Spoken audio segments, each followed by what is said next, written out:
तमो विवस्वानिव मानसन्तमो यः कालयत्यार्द्रमनाश्रितानाम् जगद्गुरोस्तस्य यतीश्वरस्य पुनातुनः पादसरोरुहोदकम् यत्पादस्मरणान्मर्त्यास्त्यजन्ति भवसाध्वसम्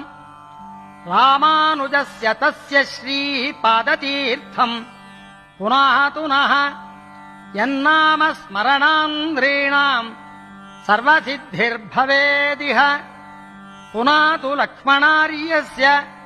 तस्य पादोदकम् तु नः रामानुजमहीभृत्श्री पादप्रसृतनिर्झरः स्नापयन्नात्मनः पापान् पुनातु जगतीतले विशिष्टाद्वैतसिद्धान्त दर्शनेन जनेक्षणम् उन्मीलितवतस्तस्य पादतीर्थम् पुनातुनः अकर्मनिष्ठताविष्ट